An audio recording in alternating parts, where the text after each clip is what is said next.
You're listening to the History Things podcast, a conversational approach to discussing social, industrial, maritime, music, and military history. Join us and our special guests as we dive down the rabbit holes of your favorite stories from the past. Follow the History Things podcast on Spotify and Apple Podcasts or online at Facebook, Instagram, and YouTube. Be sure to leave a review and a 5-star rating on your favorite podcast app. Pat and Parker are coming right up. Thanks for listening. I hope you enjoy the show.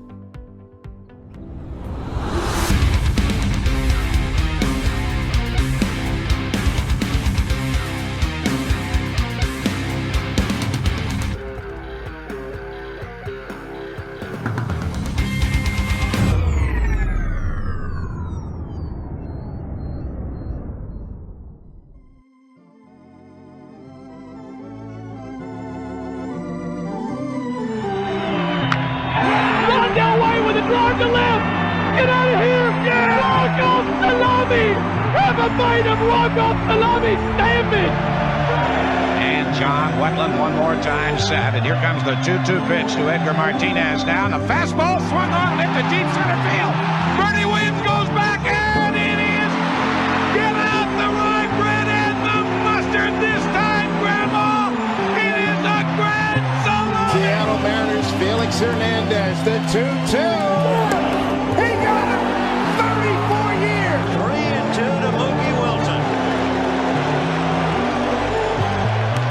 Little roller up along first, behind the bag. It gets through Buckner. Here comes Knight, and the Mets win it. 3 balls, 2 strikes. The pitch, swinging a long drive, deep left field. Going, let's go! Goodbye, game over. It's a walk-off, game-winning, season-saving home run for Jason Hart, and the Nationals have won the game.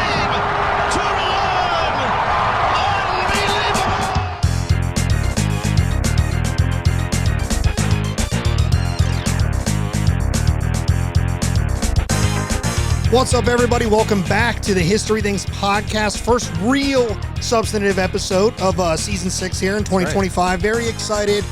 For the first time in the history of our show, we're going to cover one of my favorite topics that we've been threatening to do for 5 years, and that is to talk about baseball. Joining me today is my co-host, as always, Parker Russell. Say hey to everybody, Parker.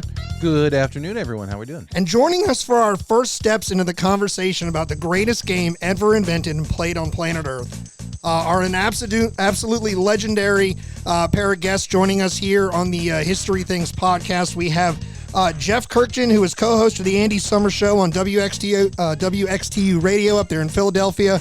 And if you're a baseball geek like I am, this man needs no introduction, but he's going to get one nonetheless. He is a Career Excellence Award winner from the Baseball Writers Association of America. He is an absolute legend. You've grown up watching him on Baseball Tonight and on SportsCenter. We're joined by Tim Kurkjian as well. Tim, Jeff, welcome to the show. Thank you so much for your time this evening. How are you guys? We are great, and we are happy to help out today because Patrick's wife, Danielle, runs the greatest school for children, and that's where our grandson goes, and I go in there every day. I help drop him off. I pick him up every day. I see your wife every day. It works great. My wife is so gentle about this whole, just facilitating the relationship here, because for me, I'm like, oh my God, I'm so nervous. This is a guy I've grown up respecting and watching forever. My wife's like, oh, this is Grandpa. And is so chill about it. So very cool. Thank you guys for joining us. Before we get into a bit about you guys are also podcasters. So before I forget, I just want to jump right into that. You guys are in the podcast game as well. You guys host the Is This a Great Game or What podcast. Can I ask you real quick before we start talking about actual baseball? What made you decide to do a podcast? It's a weird thing to do, and it takes a lot of time, and I imagine you both are very busy. How'd you get into doing podcasting? Well, I think it came from one thing initially, and that was both of our loves of the game, but also both of our loves of storytelling. And my dad, with Baseball Tonight and SportsCenter and all of the things he's done over the years, he's written books, but now in this new medium to be able to just talk about baseball once a week and kind of have no guardrails, right? We don't have to hit a commercial to, because we're on ESPN. We don't need to follow anything. My dad has a wealth of knowledge, and being able to be with him and kind of provide the technical end of things. I'm the co-host, but I also kind of roadmap the episode. I take us through my dad's kind of mind each week, and it's been the best thing of my career, both personally and professionally, to do a podcast with him. And the funniest part about it is the idea has always kind of flowed in our minds since I started in radio, but it was really after my wife had our baby McKinley. Emily, August 2023, had our baby, and my dad would drive down from ESPN in Connecticut, stop by our house, do a bunch of grocery shopping for us, maybe cook a meal, and then drive back to Maryland from there. Holy moly. We were realizing, well, you're in Connecticut every single Sunday, and you're doing this crazy drive back. You could swing by and we could do a podcast every Monday. And that's kind of how the planning of it really took shape, because it became realistic that we could actually do that. Right, and let's be clear about one thing, fellas. I am the worst of all time with technology. There is no more frightening proposition for me than being alone in my own house trying to do something when something goes wrong. When I drive to Philadelphia, I see my son, I see my daughter-in-law, Emily, and I see my granddaughter, McKinley, every time I go there. But I also go, just in case anything goes wrong, I'm sitting next to a magician, as are all 31-year-olds when it comes to technology. He just set up this board in like 5 minutes. Yeah, that was kind of impressive. 5 hours, and I would have never figured it out. Well, I'll tell you this much. The only reason why I only had 5 minutes is because we were hanging as a duo. We were hanging a TV. We had to do the mount and the TV. And let me tell you, we're a lot better at podcasting. I enjoyed it that I just heard the TV story, because I just listened to your guys' holiday special a couple of days ago, and I learned a lot of things. First of all, I could spend a long time talking musical theater with you, Jeff. I didn't realize that you had a background in that, and as a heavy metal person, Les Mis has a very special part in my life, so maybe in the future we could have that chat. But I heard all about the future prospects of the TV hanging, so it's good to hear that it was successful. And Tim, you told a story about driving your new car and it doesn't have a CD player in it, and just what kind of experience that was for you. Right, I just bought a CD the other day for the first time in like 30 years. It was a Luke Combs CD. The last one I bought was like Elton John's Goodbye Yellow Brick Road 30 years ago. Great choice, by the way. And now, so I finally had a CD player where I just pop a CD in. My grandson and I listen to Luke Combs. It's his favorite artist. He's 3 years old. He knows more about music than I do. No, I don't even have a CD player. And as far as putting up the TV goes, here's how it works. Jeffrey says, Dad, pass me the wrench. Dad, pass me the drill. Dad, hold this up. Absolutely no skill required on my end. I am a laborer, and that's all I do. I do what Jeffrey tells me. And there are days I wonder, how on earth is he my son? When he knows how to put a television, I barely know how to turn a TV on these days in our house. I with feel smart that. TVs. He mounted a TV. It was ridiculous. So let's get to talking about things that we all know and we love. And so technology is a really good segue into that, because technology is creeping into the game of baseball in huge ways. But obviously when we were all falling in love with the game, it was early to not really technologically involved as a game. It was still very much that original game from when it was invented way back. So how did you guys both come to the game of baseball? Like, just where were you in life when you decided, like, I love this. This is something I want to talk about. And for you, Tim, made a career out of it. Well, this started for me quite literally at birth. I grew up in a baseball family. My dad, Pop, was a really good player, but also had a great feel for the game, had a tremendous love for the game. And he taught his three boys how to play the game. He gave us a love for the game, and he gave us a great feel for the game. So baseball was the primary language in my household growing up. This is all we talked about. And even though my father was a mathematician, PhD, undergrad, MIT, everything was practical application to baseball. And my mother, God bless her, she was from England. She had no idea what we were talking about on a daily basis, but she recognized she's up against it with three boys, two of whom, Andy and Matt, are in the Baseball Hall of Fame at Catholic University. So this was a baseball household. Plus, as I'm sure you know, I went to Walter Johnson High School, named after the greatest pitcher of all time. The Big Train. There was That's a certain right. destiny involved that I had to make a career out of baseball, once it became clear after high school that my baseball career was likely over. Let it be known, it's shocking that you're not wearing a Walter Johnson item of clothing right now. Well, it's because... Is this a polo for Walter Johnson? No. Oh, okay. All right. Just had to make sure. No, I wouldn't wreck my beautiful WJ T-shirt or sweatshirt putting up a television and getting it filled with sawdust and everything else. Mm-hmm. Well, for an extremely local audience, I went to Wooten, so in a way, kind of a sports rival there. So I'm glad you're not repping today because I'd have to run upstairs and pull out an old hoodie that might exist still. And I went to Quince Orchard High School. And my room is right around the corner here. I could deck out in QO gear. Yeah, you're right down the road. And when Wooten won the basketball championship in Montgomery County, 19, I want to say 79, something like that, I covered that team. Did you really? Dale Miller was the coach. Rob Hebron was the best player. They won the state championship, and I was like the guy who covered them for the Montgomery Journal. So what about when they What about when they won states in '96? Were you paying attention to Rhett Ross's crew and that squad that had Joey Popovich, I think, pitching for him? Right, but I had moved away by then. Okay, I was actually at the games at Wooten High School and at Cole Fieldhouse in Maryland when they won the championship. It was breathtaking. So who'd you root for growing up? You a Senators fan or? Transplant area. I was a Senators fan, and they were terrible, but they were our team. It didn't matter that they stunk because they moved after the 71 season, and then we had no baseball. So for anyone who, is a fan of a bad team, trust me, I know this. I'd rather be a fan of a bad team than a fan of no team at all, because when they left, it was a devastating situation for a 14-year-old. So yes, the Senators were my team, and when Ted Williams came in and took over the team in 1969. That was pretty cool. Jeff, what was your life growing up like in baseball? Obviously, your dad's career was well underway. So was it like you have to inherit the family business of baseball, or did you just have a natural, tendency towards it? I think it's hard to avoid baseball growing up with a dad like my dad. He used to joke all the time that he's only good at three things.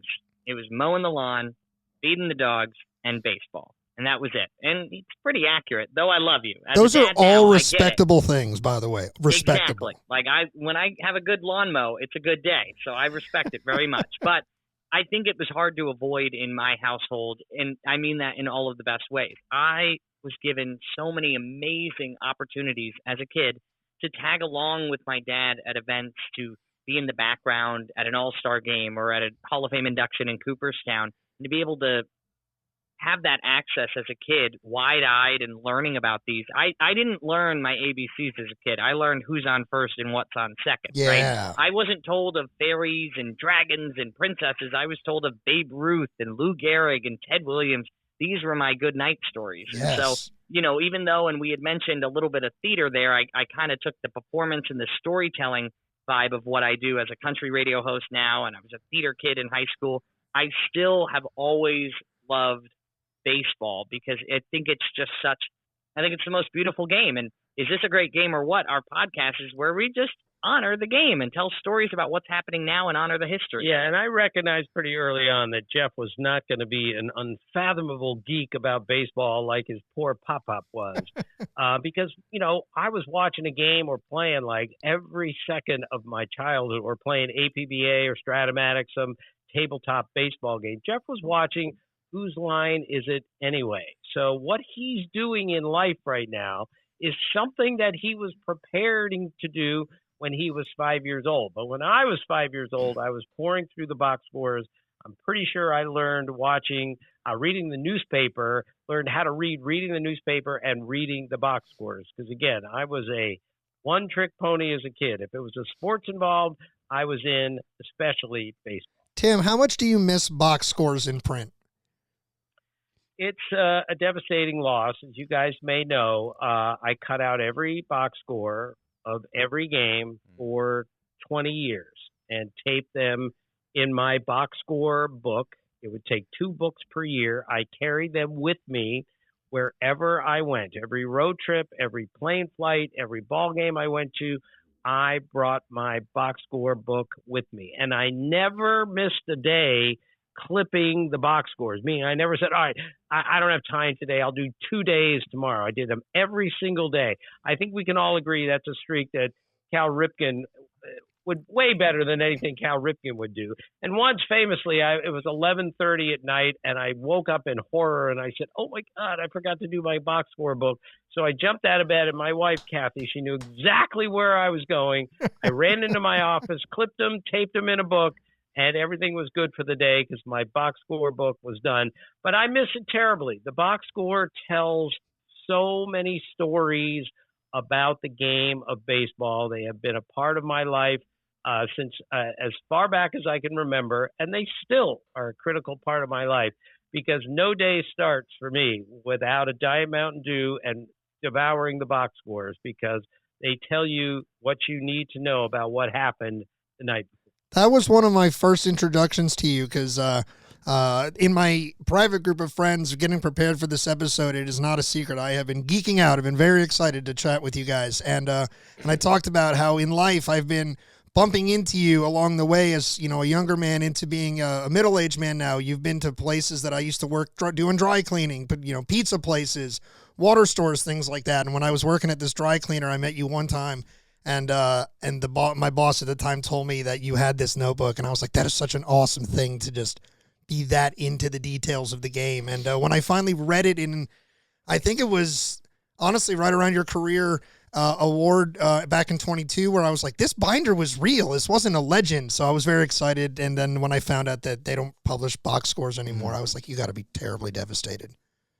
Right. The real story there is that I piled up like 18 years of box score books in my closet where I kept all my clothes, and I came home from a road trip and the shelf had collapsed by the weight of my box scores. So I got home and all my suits are lying on the floor, covered in plaster and all sorts of stuff.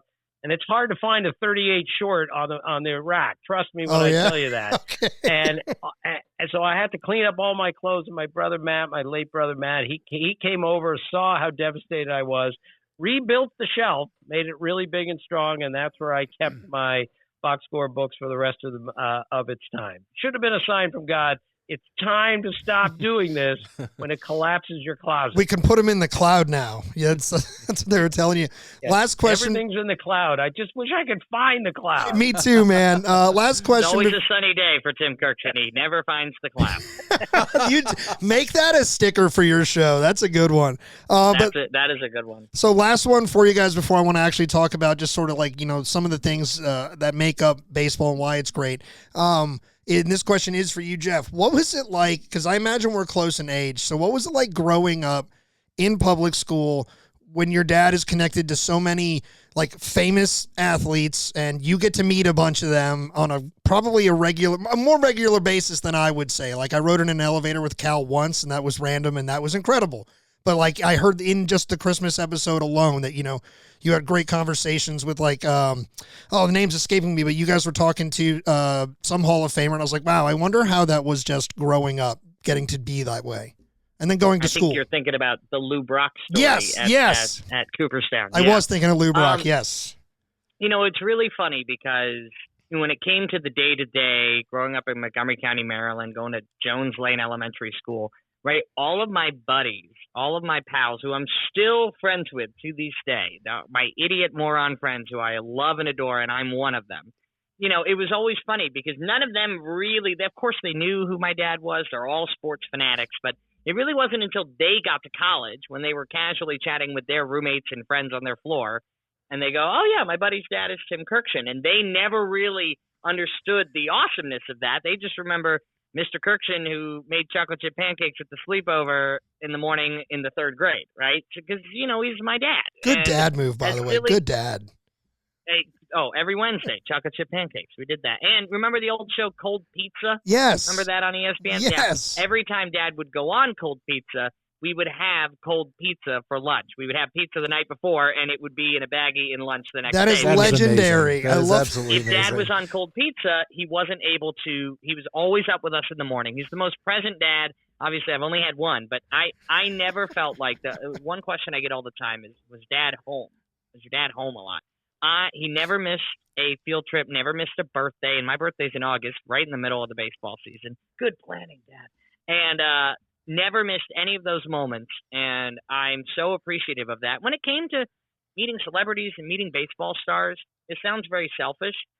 I think the thing it did best for me was it was real life examples of putting on your big boy pants, even though you're 9 years old, and having an adult conversation with an adult, right? Yeah. My dad took me to the Cal Ripken Tony Gwynn induction in Cooperstown, and I had the chance to be his +1 at the big gala with all of the Hall of Famers and their wives and just a few writers and staff. And I had to grow up in those moments of being like, I can't embarrass my father, who I have all of the respect in the world for, but I also want to get a genuine connection with these people. So I had to learn how to be very adult, very quick, look you in the eye, shake your hand, ask good questions, answer with good answers. So I think if anything, it really taught me how to be the communicator and broadcaster that I am today by being thrust into these situations. Right, and he was thrust. When I was in Cooperstown for one of the inductions, Jeff is waiting, and I'm going through Radio Row, so I'm going to do like 5 radio shows in an hour. And one of the radio producers from a smaller station in New York asked Jeff, would you like to come on the air and talk about what it's like to be a 10-year-old at Cooperstown? And Jeffrey went on and did 8 minutes. 8 minutes as a 10-year-old. So That's the incredible. producer came up to me afterwards and he said, I can't believe how good your son is on the air. And soon after that, like minutes after that, Jeffrey, age 10, came up to me and said, this is what I want to do. Meaning that's when the light went on, that he wanted to be on air. He wanted to be on the radio when he did an 8-minute interview in Cooperstown. And he followed up on that. It was pretty amazing. And one Halloween, this was awful, but he went as me. So he wore a black suit with a black tie, and he had an ESPN a microphone with an ESPN mic flag. So he showed up at people's doors going, Happy Halloween. And some of them had no idea who he was because he looked like Boss Baby or something like that. I love that. Well, nobody knew, too, that instead of saying Happy Halloween, I would say, Ricky Henderson was the first player to ever, in the history of the Oakland Athletics, on a day game, Oh, man, rest in peace. Rest in peace, Ricky Henderson. I know. That actually prompted, I apologize, one last question. Tim, how did it end up where people, especially major league players, end up doing impressions of you to your face? Like, how did that start? All right, there's a really long story there. I'll try to make it quick. Okay. Tito Francona, the current manager of the Reds.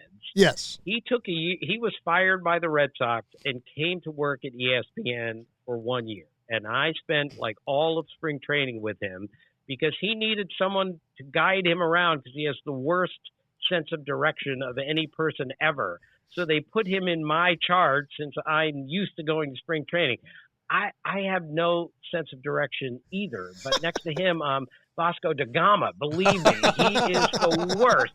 So we go into the Blue Jays clubhouse thinking nothing, and Ricky Romero comes up to me and says, J.P. Arancibia of the Blue Jays does the greatest Tim Kurkjian impression I've ever seen.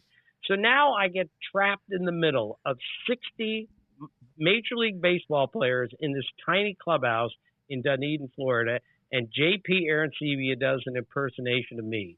And every single person in the room was laughing so loud. And Tito Francona thought that was the funniest thing ever.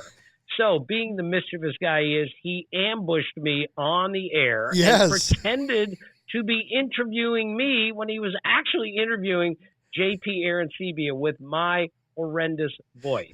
So we went to about 6 or 7 other spring training camps that spring, and everyone in each camp had an impersonation of me, including Tim Dillard with the Brewers, who decided he needed to crouch down when he impersonated me to make him look like he was my size. It was totally unnecessary.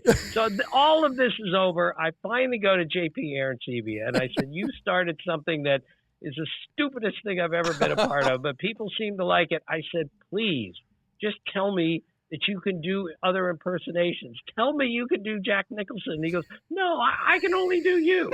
So that's how it started, and thankfully, that's how it ended. Oh, my goodness. It just was one of my favorite little moments in recent baseball history was this phenomenon of Tim Kurkjian impressions.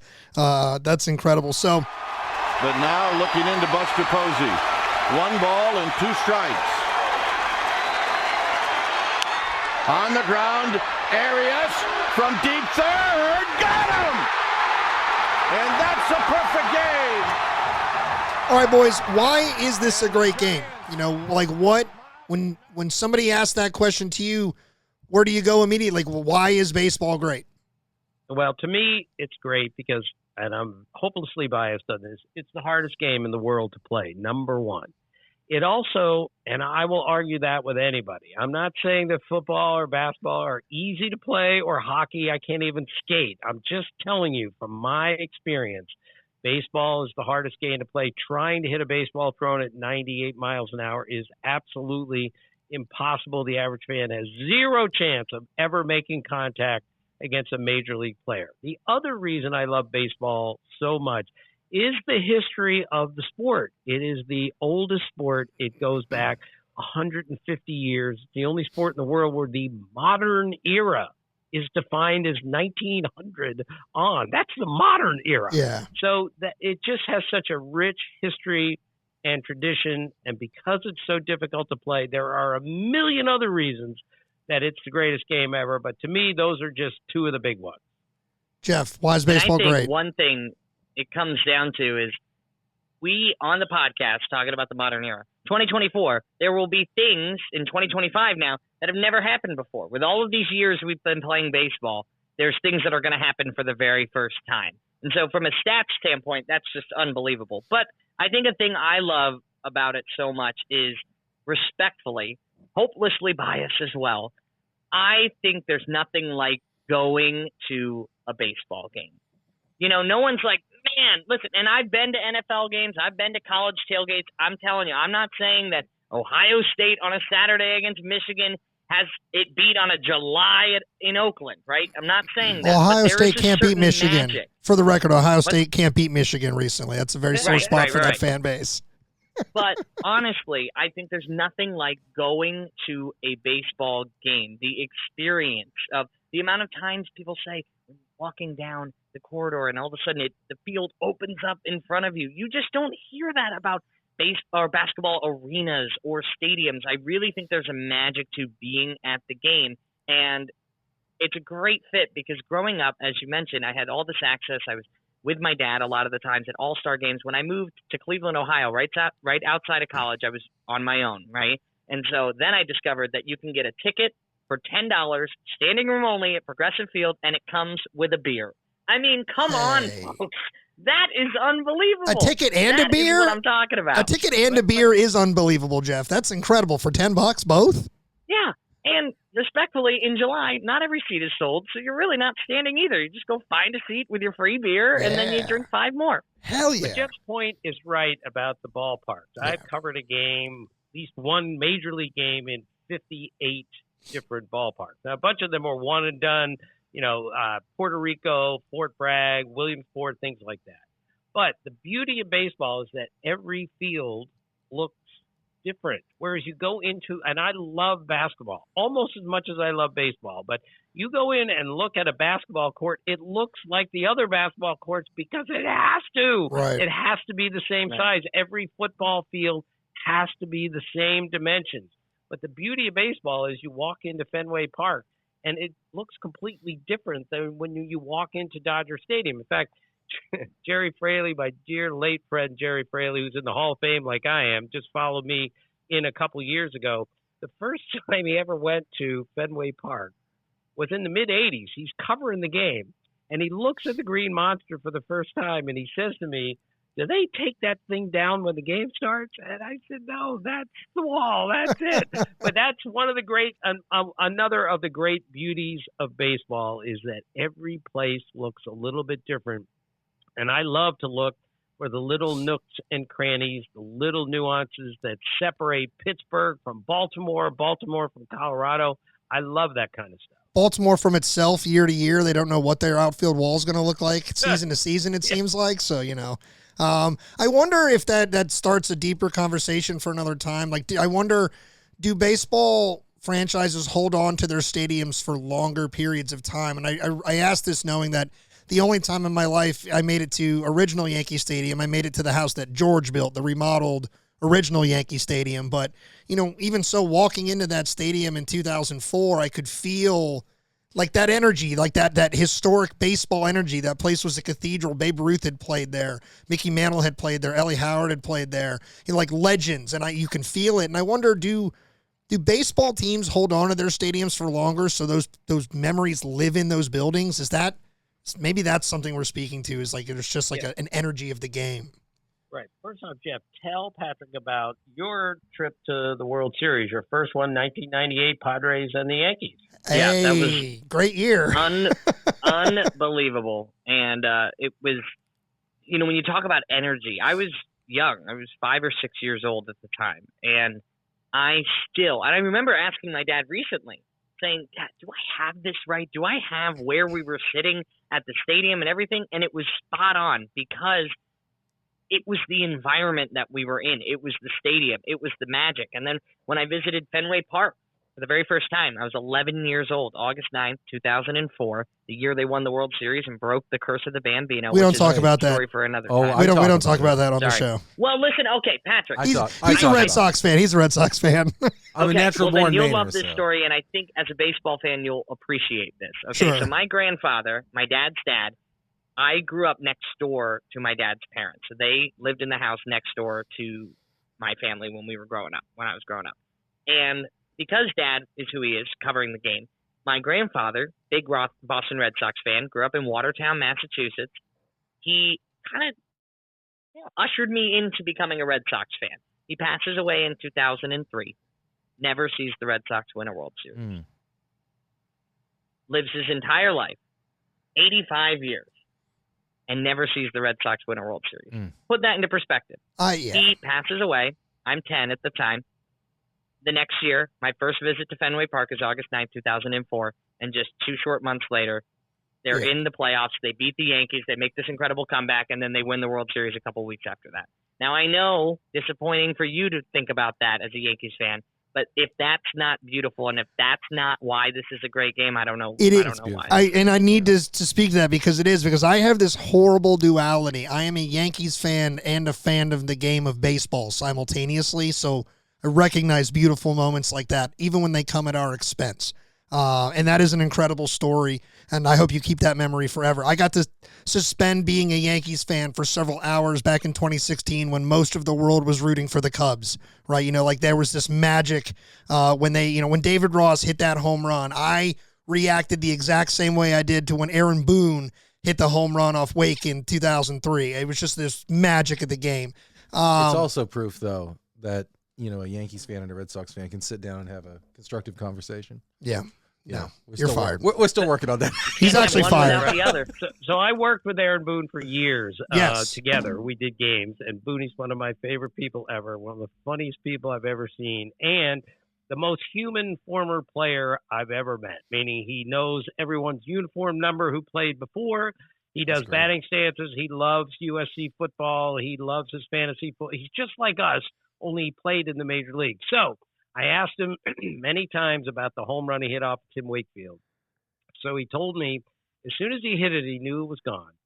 He said, I ran to first base and I said to myself, don't forget 1 second about this trip around the bases because this is never going to happen again. And he was completely lucid until he hit first base. And then he said, and then I had no idea what happened after that. He doesn't remember 1 second of the final 3 bases that he touched because he was in a cloud area that he had never been and very few people had. It just shows you when you get in that zone in a level that great. So years and years later, we had the Ice Bucket Challenge for ALS, Yes. and I got challenged. I've been participated.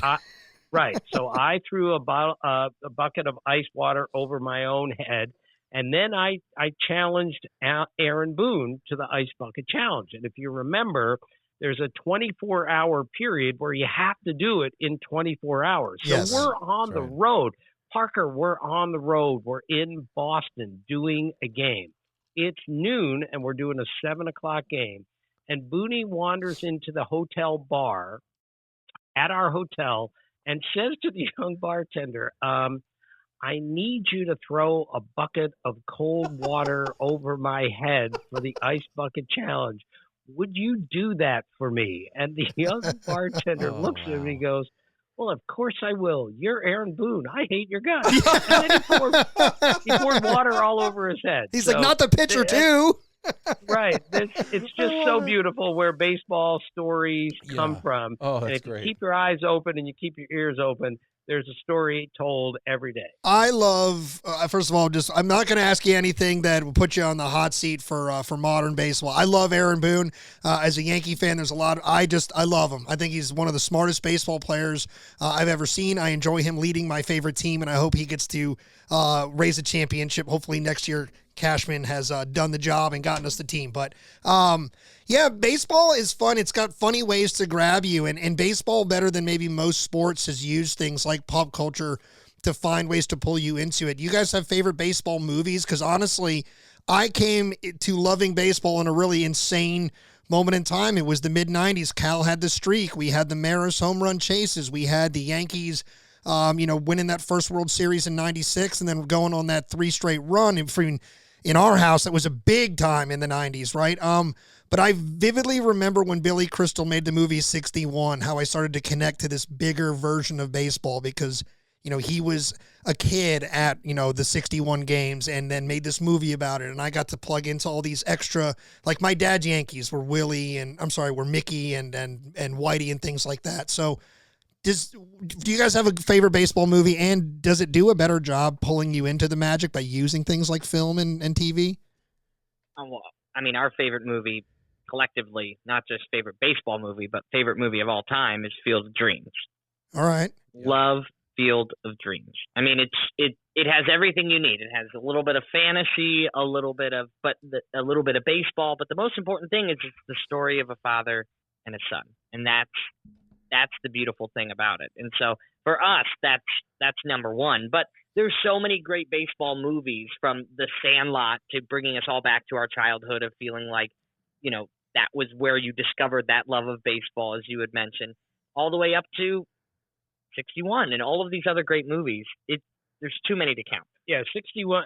Field of Dreams, my favorite movie. 61 is my second favorite baseball movie because Billy Crystal loves the game so much and understands it so much. So, Tom Candiotti played Hoyt Wilhelm in that movie.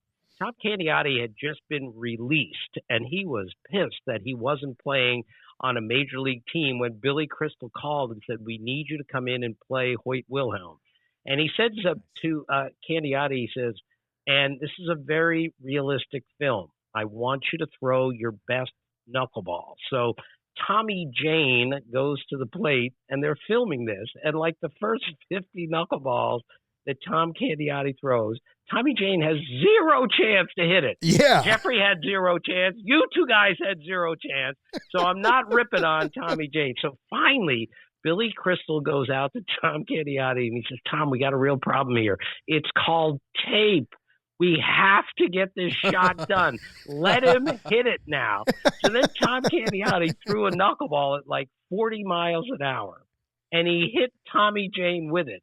Tommy Jane goes down like a sack of potatoes, and the entire cast and crew comes running out. "Oh, my God, you killed the star of the show." So he's lying in the dirt. Tom Candiotti walks down, looks at him, and Tommy Jane says, "I'm supposed to get up now, aren't I?" And Tom Candiotti said, "Yeah, I threw that 40 miles an hour.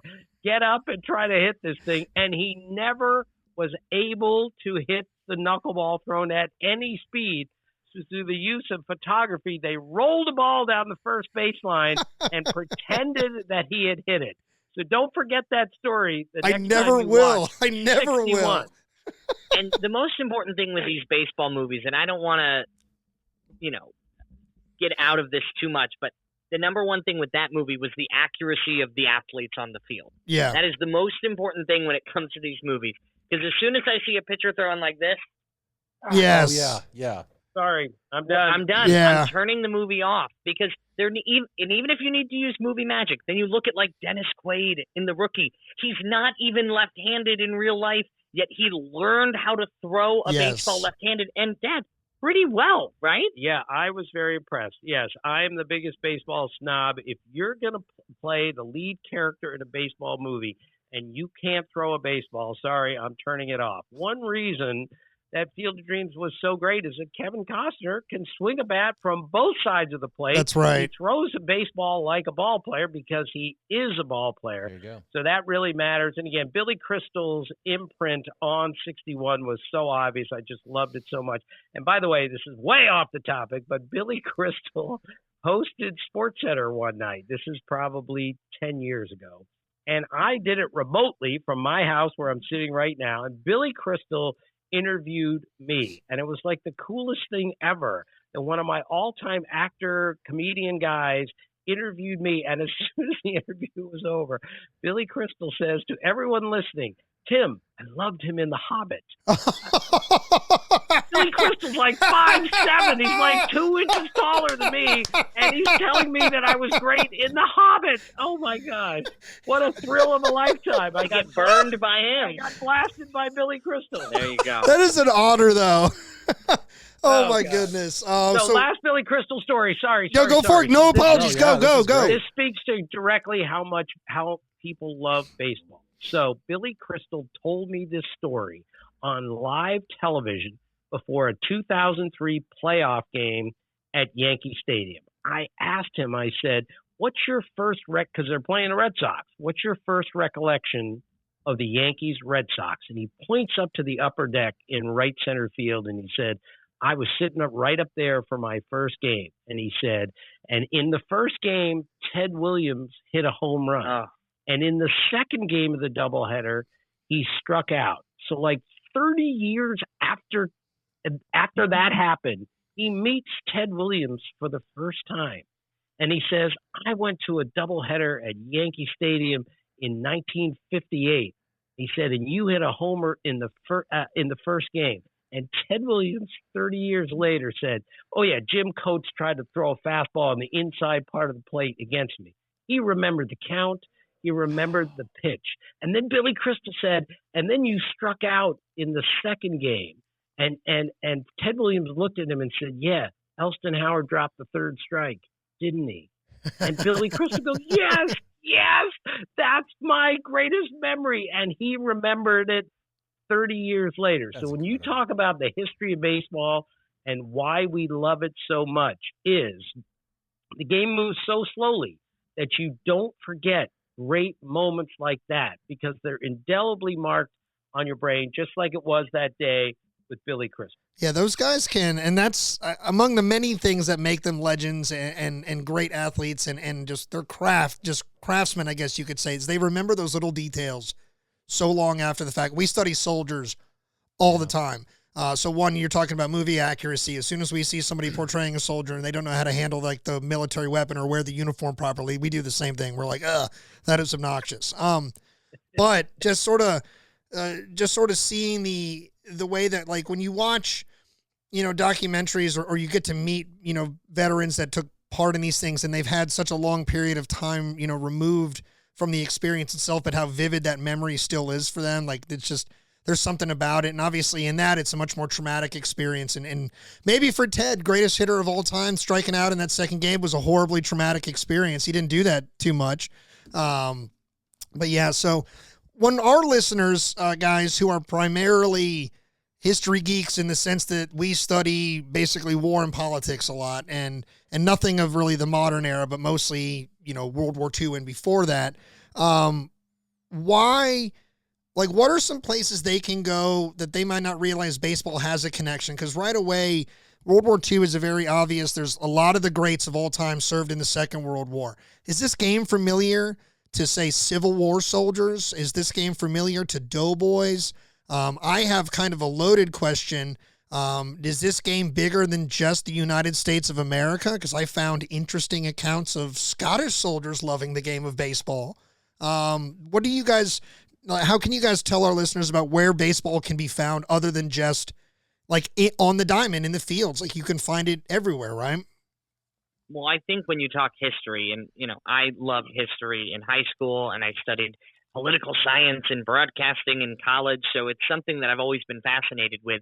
But when you think back to, and our Memorial Day episode, Dad, was one I really think of our podcast, is all of the baseball players who served in the military during their height of their baseball career. Ted Williams is the prime example of many great examples of people who, he was a fighter pilot, for goodness sake. So his eyes were used to hit a fastball and to take down people in his jet. It's unbelievable to think how incredible these athletes were to serve. And then I don't want to get away from that too much. Jackie Robinson, of course. I mean, breaking the color barrier in baseball was also monumental for the country at the time. It was so important for baseball to turn the page so the world and the country can start turning the page too. Massive impacts. We actually talked to Casey Candell on our podcast, whose mom played in the Women's Professional Baseball League during the war. When the men went off to war, we had, a league of their own, as we know it in that movie, talking about movies. There's so many great moments in baseball that align with history and drive history.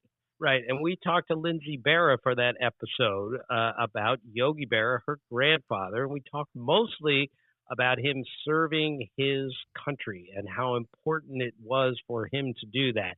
And that's where baseball connects with so many other parts of life. People will tell you in the 40s that if it weren't for baseball, we might not have gotten through, all things back home, because baseball helped us get through that. I'll never forget my first book.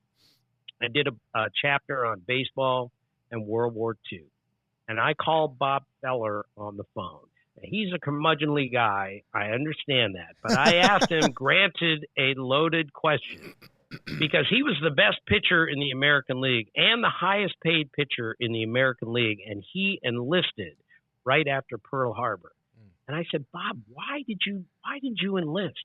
And he started screaming at me. Now, he wasn't screaming at me. He was screaming at the world. And he said, we were losing that war. We were losing big time in the Pacific. And any red-blooded American with a gut in his body would have done exactly what I did. We took back the Pacific. We won that war. And those are the proudest moments of my entire life, is that I can tell people that I was there. This is why baseball was so important in so many different eras. But you go back to World War II and all those great players who served, it just gives me chills this many years later. And one of our favorite stories in the entire year of our first year of the podcast would be Lindsay Berra talking about her grandfather and Bob Feller, and how Bob Feller was giving Yogi Berra the cold shoulder after the war when they would see each other on the road when they're traveling. And Yogi Berra couldn't quite figure out what's going on. Why is this guy not even looking at me? And he found out from another player, Bob Feller doesn't really like guys who didn't serve. And Yogi goes, wait a minute, I served, but it just went to show how it was so important to his life, according to his granddaughter, and now we know in the history, but he wasn't bragging about it. He wasn't walking around talking about it all the time. It was his proudest thing in here. It was the right thing to do. Obviously, him and Bob Feller went and had a great relationship after that, and kind of, mended that after he found out, Yogi did serve. But how beautiful is that? And I'm sure in your guys' podcast, you see that a lot, where these veterans, sure, I would love for them to shout it from the rooftops because they deserve to do that. But there's also those people there who say the pride is in here, and that's where I keep it. Yeah, absolutely. So let's wind things down, because I know you guys got to get run into a family function. So I would love to have you guys back in the future, maybe just when things get settled. I know that we are recording this before spring training starts, so with life and families, and obviously the baseball 2025 campaign is looming. The hot stove has been very busy. Maybe we visit some of these topics, like, baseball at war and things like that. Because in being a World War I geek, like, Ty Cobb serves in a chemical warfare unit, and most people don't really realize that. Like, he doesn't go over and serve, but he was enlisted. Babe Ruth was a huge part of the, beating the war drum for recruitments and war bonds and things like that. So maybe we come to stuff like that. So as we wind down, if somebody asked you, theoretical bar top, tell me a good baseball story. Do you have like a go-to story, one that's a good laugh, one that's profound, one that's sweet? Just what do you guys have, like, favorite baseball stories you tell, and can we get some of that for our listeners to wind down our chat here today?